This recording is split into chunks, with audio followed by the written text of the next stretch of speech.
Okay, so this video is going to ask the question is, according to her last chapter of her book, Robbing Peter to Pay Paul, The Usurpation of Jesus and the Original Disciples from 2009, Fonsell Fields Powell asks, in essence, is the prophecy of Daniel fulfilled in Paul? And this is the prophecy of the abomination of desolation. So we'll see how she sets that up. Okay, so before I get into how she's going to present her argument, I want you to know that she's going to acknowledge down the road that there are many Bible students, see here, many Bible students acknowledge that Antiochus IV Epiphanes' infamous desecration of the temple in 168 BC fits the warnings of both Daniel and Matthew. So, in other words, she's saying there are other people who've looked at this and they think Matthew and the events of 168 BC both fulfill the prophecy of Daniel. Okay, so it's a little unclear.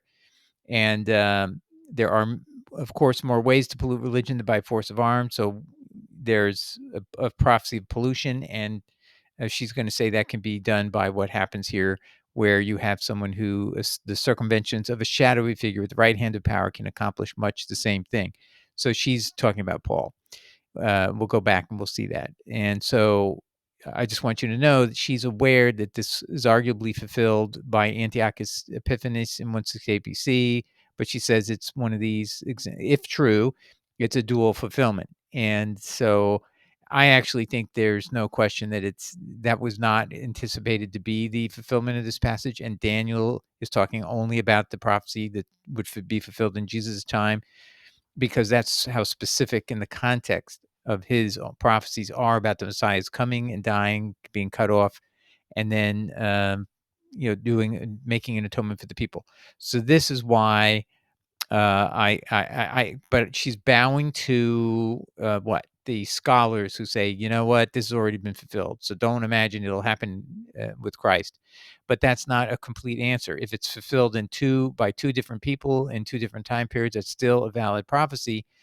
And the truth is if that's the case, then you have to really try to make a decision. Was God intending that we think both events are the prophecy fulfilled, or is there something that would exclude one and not the other? And I think if you do the math, you'll figure out it's really Daniel stays ahead of the game and is the actual, Matthew is the actual fulfillment, and Jesus is looking for it to be fulfilled. So when he's speaking in 168 BC, he's not saying Antiochus fulfilled it. He's saying this is future tense. So that's really, I think, from a Christian perspective, that's all we need to know. Jesus didn't think it had already been fulfilled. But I want you to know there's this scholarly pushback that she's dealing with, and she's very aware of it, and she's going to handle it very deftly. So what she actually does is she doesn't discuss this dual fulfillment issue until very late after she's presented most of her case. So now let's go back and take a look at her case as we'll get to. So let me just stop the video here and we'll get right back. Okay, so we have the chapter 11, Daniel and Matthew, the Abomination of Desolation. So she's going to first quote Matthew 24, Jesus speaking in Matthew's gospel. So when you see the abomination of desolation of which the prophet Daniel spoke, standing in the holy place, let the reader understand, then those who are in Judea must take to the hills. Verses 15 to 16.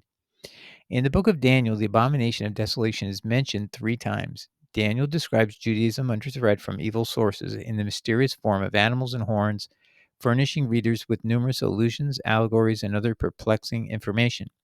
Daniel 7, verses 20 to 25 reads, I desired also to know about the 10 horns on its head and the other horn which sprang up, and at whose coming 3 of them fell, the horn that had eyes and a mouth speaking proud words and appeared larger than the others. As I watched, that horn was waging war with saints and overcoming them. So I'm going to pause there. It's interesting is you see the word speaking proud words appeared larger than others. There's also 3 of them that fell. So there was 3 running the church, and Paul even refers to it. There were pillars of the church: James, the bishop of Jerusalem, Jesus' brother, not an apostle, Peter, and John. So that's your 3 pillars. Then you have a mouth speaking proud words. She doesn't pull this out. I think she's thinking it's so obvious she doesn't need to say it. But that's what I'm seeing here. So, you see 3. So you got the 3 key apostles. You got the mouth speaking proud words, appeared larger than the others, so he made himself vaunted above them. He criticized them and showed his superiority to them because he's so morally superior. And as I watched, the horn was waging war with the saints and overcoming them. So let's say you're watching a replay of all this. Is he first starts out as a persecutor of the saints and overcoming them, and he was sending everybody in flight. Killed Stephen, is the last victim of his wage of terror. He shall plan to alter the customary times of law. Well, there is nobody who's altered more of the customary times of law than Paul, because his influence by scaring people about a Sabbath in Galatians 3-5, particularly, that you would be damned by obeying it. He literally said that. He said, he basically said circumcision and law. He kind of grouped them together and said, Christ will profit you nothing if you try to obey even one command, just so don't even bother. Okay, so he's changing the customary times and law. And then by saying there's no more Jew and Gentile, he then made these principles also abrogate Sabbath for the Jews, because now there's no law, even because now the Christian dispensation has no connection any longer to your ethnic background at all. So so he shall plan to alter the customary times of the law, and the saints shall be delivered into his power for a time and half a time. Now, again, she doesn't draw out what I'm seeing, but I mean, it just kind of stares you at the face. So you got to conclude maybe that's what she means. The passage from Daniel 8, verses 12-13 also describes an interesting contest between a ram and a goat. In this rivalry, the goat defeats the ram. As a result, the heavenly hosts were delivered up, and it raised itself impiously against the regular offering. So this is Daniel 8 leading up to the messianic passage in 925. And threw true religion to the ground. In all that it did, it succeeded. So some battle between a goat and a ram. The goat defeats the ram, and as a result, the heavenly hosts were delivered up, and it raised itself impiously against the regular offering. So whoever this is basically, he ends up throwing true religion to the ground. This is the same person we're reading about in Daniel 7, verses 20-25.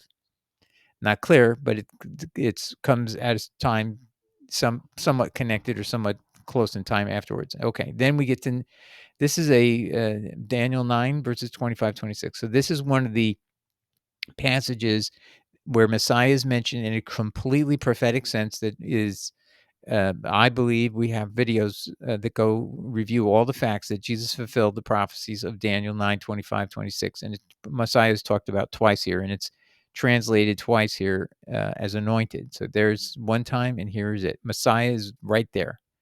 I really wish, I mean, these are Bibles that are Christian Bibles. Why don't you just put in the word Messiah so people get an idea of what, where are the prophecies of Jesus? But they don't do it for some reason. I don't get it. Okay.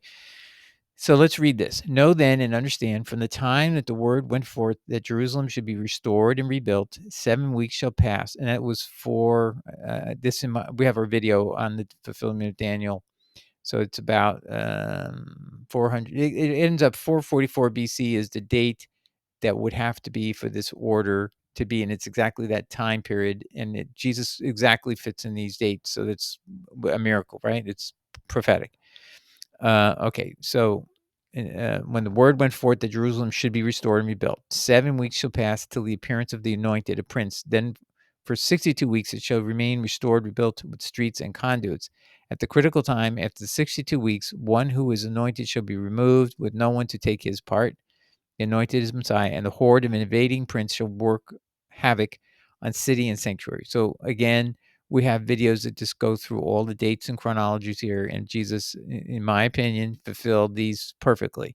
And he was cut off after the 62 weeks, but he comes to Jerusalem in the 69th week, and that's exactly when he's crucified. So he had to be cut off after the 62nd week at some point.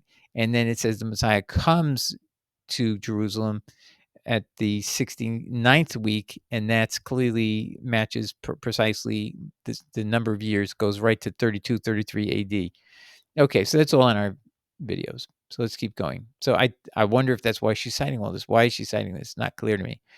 Of the numerous mysterious numbers in the Bible, many of them are found in the books of Daniel and Revelation. These symbols represent ideas rather than figures for totaling sums or numbering amounts. Multiples of 7 are used to describe generations. Okay, I've never heard that before, but I guess it could be. The number of descendants and the Jubilee year was based on 7 times 7. Esoteric sevens and 40s are defined as round numbers or completeness. And in Daniel's work, time equals 1 year, times is 2 years, and half a time is half a year. Well, it can be that. Yeah, that's what we think. But, okay. So she's not explaining everything in vast detail, but she's making her points, and I think she expects us to know more than we probably do. So I'm sorry, I don't always understand what the point of these multiple sevens and so on are. Perhaps the author of Matthew's Gospel is directing the reader to those verses in Daniel 9:25 to 26.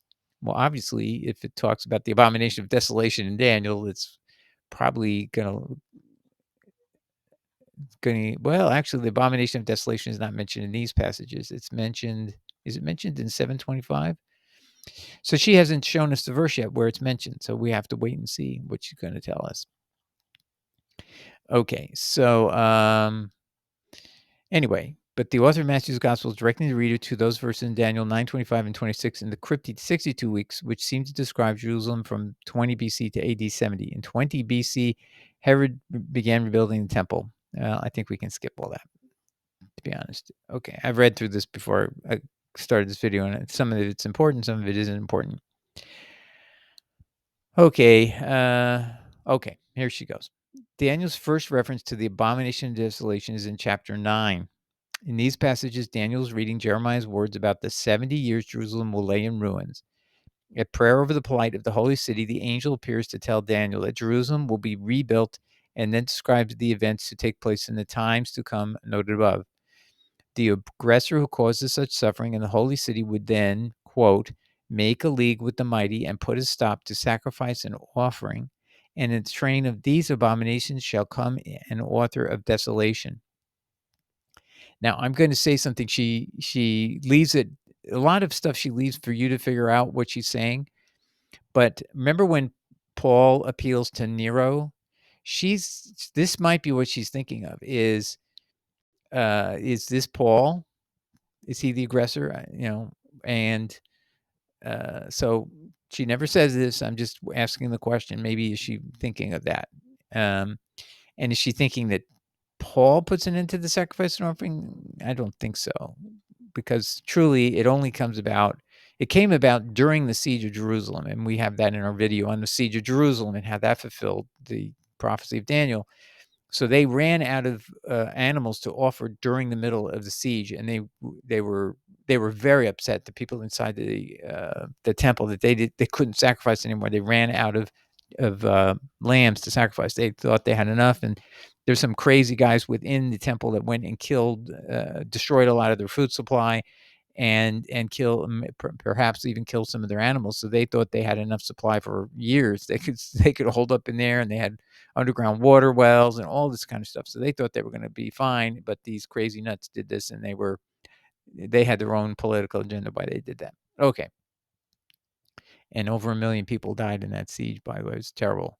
Okay, anyway, what about Daniel's references? So there it is.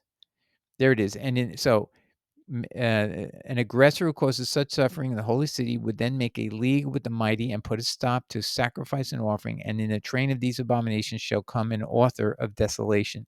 So that seems to be talking about maybe an author of desolation. Who would that be? Now, I think you could make an argument it's Paul. Don't forget that his companion Trophimus, this is all in the book of Acts, and people don't study it and don't get told about it. But his companion Trophimus from Ephesus comes with him from Ephesus, goes to the temple of Jerusalem, while Paul claims later that he was in a temple, in a ceremonial bath. His friend walks through the middle wall of separation at the temple, that if a Gentile goes past that point, it's a death penalty for that person. He does that. He goes past that, and he goes into the holy area, which you're never supposed to go into if you're Gentile. So he violates that fundamental rule, and he goes past the middle wall of separation. And Paul, in his letter to the Ephesians, and Trophimus is a member of the Ephesians, he said the middle wall of separation has been taken away by God. That's in Ephesians chapter 2. So this is clearly what Trophimus had in his mind. He could just walk past that, no big deal. and he's not like putting two and two together. Just because Paul says it doesn't mean it's not there, and I have no more legal consequences. If he thinks that's what the Jewish people are listening to Paul, Trophimus was delusional, that he could do this and get away with that and not get killed. But that's what he ends up doing, and that's what leads to the Hazarai, as I'll call it, where Paul is seized and everybody's saying, this man's brought Gentiles into the temple, uncircumcised, and blah, blah, blah. And Paul immediately gives his alibi as I was in a ceremonial bath at the time that happened. He doesn't deny it happened. He just says, I wasn't there when it happened. And a lot of Christian scholars just ignore these facts because it's embarrassing, right? That Paul's friend came in and defiled the temple. But we need to know about it because that means, what is this author of Desolation? I can make a good argument that Paul's the author of Desolation because he wrote a letter to the Ephesians that included Trophimus saying the middle wall of separation has been taken away by God at the temple. And therefore, basically, there's no more Jew or Gentile. You can just walk in. Now, Trophimus soon thereafter goes and tests that principle, and he finds out that there is still a law, and I'm going to be tried, and maybe he even got executed, and nobody ever talks about him. But I assure you, he didn't probably live. He probably got executed. Okay, and we continue. Daniel's second reference to the abomination of desolation is in the 11th chapter. Gabriel again attends Daniel to help him understand what is written in the book of truth. Over time and after numerous conflicts, Gabriel explains, an adversary will establish himself in the fairest of all lands. And I kind of wonder if she's not thinking that Paul is the adversary. But he too will be overthrown. Okay, so I guess not. Another ruler, a contemptible creature identified by historians as Antiochus. Okay, so maybe that's who she thinks is the comparable to Paul. Gains power and seizes the kingdom by dissimulation and intrigue. Well, there's some similarities. At the same time, the despot also deposes the prince of the covenant. Well, if Jesus is our prince of the covenant, there could be an analogy there too. Gabriel says the ambitious ruler then attacks the southern kingdom, just as Antiochus IV Epiphanes attacked Egypt in 168 BC. The two rulers finally meet to discuss their differences, but their lies to one another doom their attempt at peace. Denied victory in the south, the warrior returns home with a long baggage train and with anger in his heart against the holy covenant. Chapter 11, verse 28. Armed forces dispatched by him will desecrate the sanctuary and the citadel, and there will be set up the abominable thing that causes desolation. I guess that's Daniel 11, verse 31, or it's the fulfillment. So this is where he's saying, you can say it was fulfilled in these passages. Yeah, or at least this abomination of desolation. There could be more than one. So we could be reading, there's three references to one, and it could maybe be more than one abomination of desolation. Because again, remember, Jesus is giving a prophecy that's a future tense, and so he's saying there is an abomination of desolation that's still coming. So let's see what else we can look at. In chapter 12, Gabriel tells Daniel, from the time when the regular offering is abolished and the abomination of desolation is set up, there shall be an interval of 1,290 days. That's Daniel 12, verse 11, or a time, times, and a half a time. So that sounds like 3.5 times, or at least 3.5 times. The curious words from Matthew 24, let the reader understand, have challenged cleric and laity alike throughout history. During their training period, Jesus warned his disciples that false prophets would appear when he was gone. He also warned them that a time was coming when the laws of God would be denied, and when that happened, men's love for another would grow cold. I think that's a key verse. And in the Hebrew Matthew, when we get there, I think we're going to do our own separate episode when this episode 2 is done. We may do an episode 3 to comment further on her arguments, or we'll do a separate video just on Matthew 24 ourselves. Following these changes, this gospel, and she's emphasizing the word this gospel of the kingdom, meaning the gospel preached to the Gentiles, this gospel of the kingdom will be proclaimed throughout the earth. After that gospel had spread and the disciples recognized the abomination of desolation standing in the holy place, a calamity would threaten their lives would occur. Nowhere is it written that Jesus' disciples discarded his teachings and took up the doctrines Paul put together. So she's saying there was a gospel that Paul had, there's a gospel that Jesus had, and the disciples were following. So you really have two gospels simultaneously. So what she's saying, look at it. there's something Jesus talking about where the laws of God would be denied, and we'll see why. It's an apostasy breaks out in Matthew 24, verse 12, before the end, before the destruction of the temple. And this gospel would be proclaimed throughout the earth, okay? So that means everywhere. And eventually it did go everywhere. We know today is Paul's gospel. After that gospel had spread and the disciples recognized the abomination of desolation standing in the holy place. So what if they're all aware now in Acts 21:22? They're completely aware that Trophimus has entered the temple in an uncircumcised state. The abomination of desolation has now occurred. And how do we know it's an abomination to just have an uncircumcised Gentile in there? Because Ezekiel says it multiple times. God says that the Gentile can come into my court as long as his heart and his body are circumcised. Okay, so you have to be circumcised in hearts and not just in body, and your body. Then you can come in my temple. And but Paul says that law is gone. You don't have to do the physical part, and you just have to do the spiritual part. So that causes an abomination of desolation to stand in the holy place when Trophimus in about 60 AD stands there 10 years before God's going to have the temple destroyed because of the abomination. And in Ezekiel, that very act is called an abomination that desolates. So just having an uncircumcised Gentile in a temple was considered an abomination to the temple. And so we have this event happening and being recorded in the book of Acts. Nobody knows about it. I mean, it's not that it's not there. It's just nobody ever talks about it because it's embarrassing that Paul's friend did this. So you will never hear the story of this. It will never be. You will never be reminded about it. You go to church every week; they'll tell you something else. They'll never talk about this embarrassing fact. So that's why we talk about those facts that are embarrassing. Obviously, that did not happen. So what then? A split is not a word that applies to this situation. The two groups never formed a cohesive unit. So what Foncel is saying is there was never a single group view and then they split apart. It was two separate parties with two different views that each had a separate gospel. After Paul began his travels to preach to the world, did the 11 identify him as the one described in this passage from Matthew's gospel and the descriptions written in the book of Daniel? As Paul's popularity grew, did the 11 realize the holy place was not a building? Now, what she's taking the view is the abomination of desolation could be not the temple itself. That's an interesting idea. The holy place in the temple was an area immediately outside the Holy of Holies. It held three items used in Jewish worship: the altar of incense, the seven branded golden candlestick, and the table for the showbread. The high priest passed through the holy place on his way into the empty Holy of Holies on Yom Kippur. When Antiochus IV Epiphanes set out to make the temple a Hellenistic shrine, he removed those furnishings from the holy place.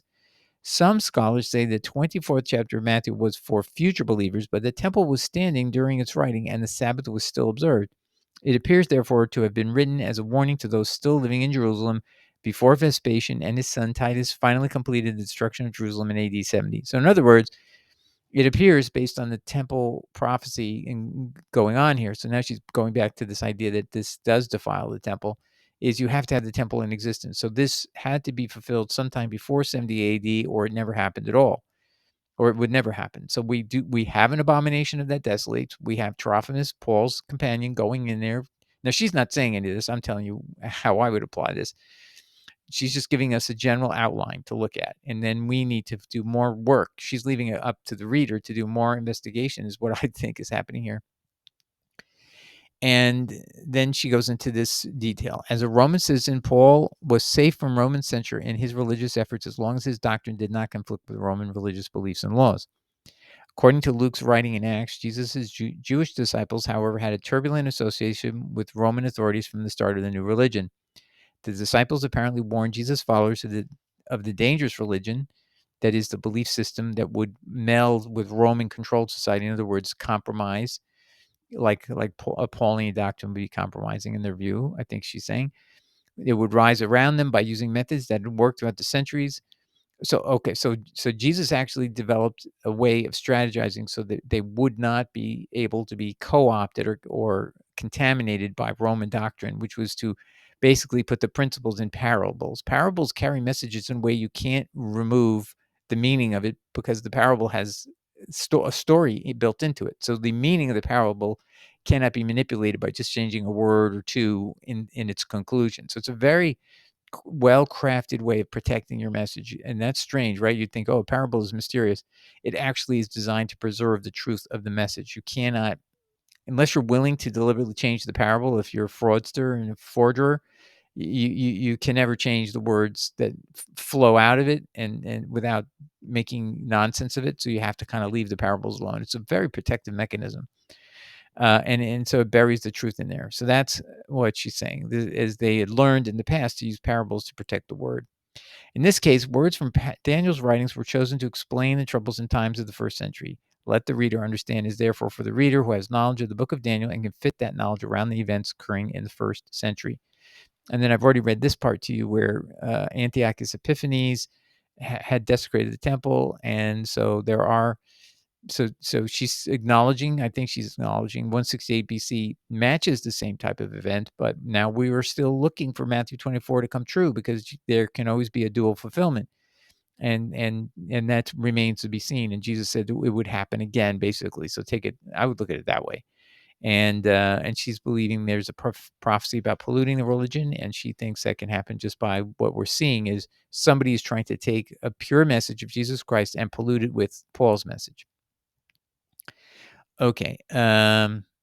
So, and then she draws a parallel between, in the case of Epiphanes, there's a person named Menelaus, and now there's a person named Paul who served the same role of worming their way into the confidence of powerful men and made a plea for themselves as loyal supporters of them.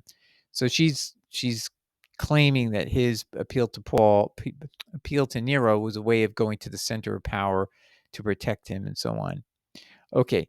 But from that point on, I'm going to just say I've read the whole thing here, and it seems all she's done is prove to me there was another person a lot like Paul in the prior Antiochus fulfillment of the prophecy, but in a different era, a different time. And Jesus is saying it's forward looking. So we need to be looking for the proofs of how it happened with Paul.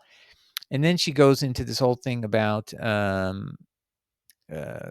Nero, and he appealed to Nero, and Nero's a bad guy. I got it.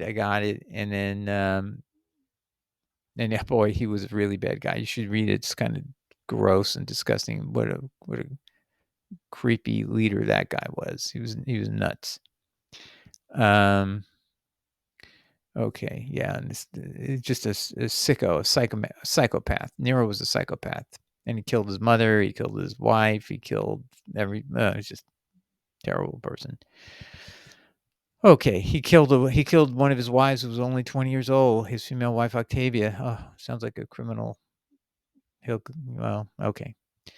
Thank God there's God, right?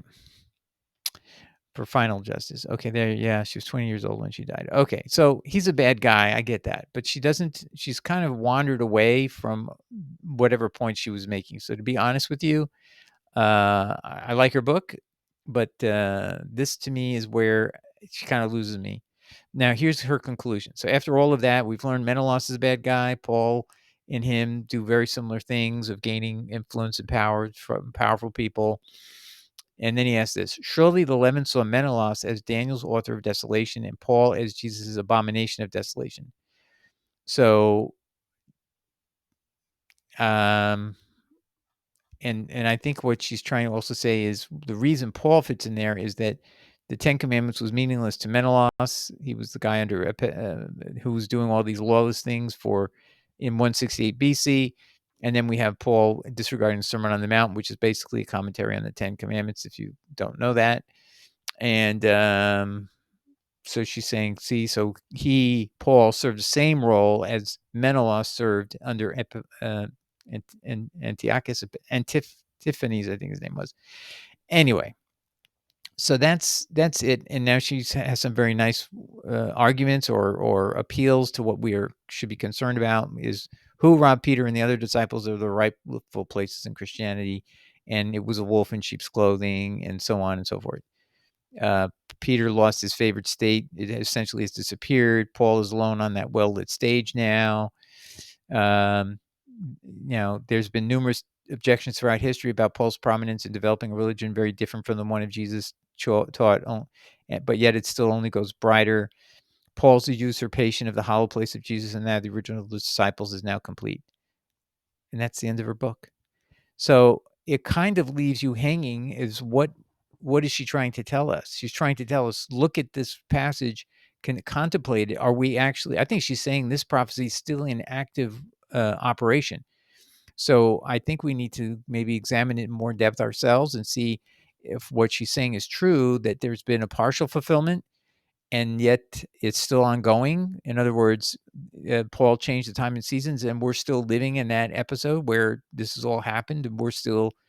I mean, really, in God's economy, 2,000 years is not a lot of time. It's like a rocket; it's gone. So we think it's such a long period of time, but God can compress all of this in His mind, and He sees this in just one fell swoop. So this prophecy could still be going on, and we need to go look at these verses more carefully.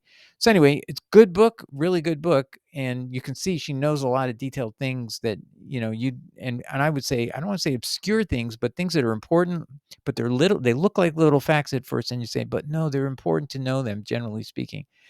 So anyway, I still recommend the book, but I do find this chapter mysterious. It's sort of like, I'm wanting more. I need help more to complete this. So this is why I never got further on this. But you know what? I think we're going to dive into this and see if this isn't true. I did do an article on how the Hebrew Matthew clearly does talk about the abomination of desolation in a manner that emphasizes that someone with an apostate message happens at the very time that will fulfill the abomination of desolation. And that did occur. So Trophimus entering the temple was 60 AD. So if you take it as Trophimus as being the abomination of desolation, then you've got 10 years later, you have the temple being destroyed. That all fits together, and that's how Jesus' words were actually taken down in the Hebrew Matthew that Professor Howard has, and we've talked about that in another episode, which dealt with Matthew 5:33 about the oaths. Remember the whole thing about the oaths? Well, we can see that Jesus would be an apostate if you use the Greek version of Matthew 5:33, but if you use the Hebrew Matthew, you can see he's telling you something that's consistent with the law and is a righteous application of saying, hey, you can't use God's name in vain. In personal discussion, say, I'm telling you the truth, so help me God, like Paul does 6 times. That is a sacrilege. That's a completely wrong use of the name of God in a light or vain way. I mean, you can arguably say that's abomination every time Paul does that, because Jesus himself says that's a light or vain way of using the name of God. So never, never, never, never, never, never do what you see Paul do 6 times. And by the way, how many people following Paul's example ended up going to hell because of that? But I digress. So I'm going to, my famous little statement, I digress. So anyway, I'm going to stop there, and I hope this helped you and edifies everybody and gives us some insight, and look forward to, I'm going to do a study, I think, next on Matthew 24, and we're going to dive deep into the Hebrew Matthew and see if we can't make that, extract out of those passages what we've never really taken full time to do. So God bless. Take care. Ciao. Bye.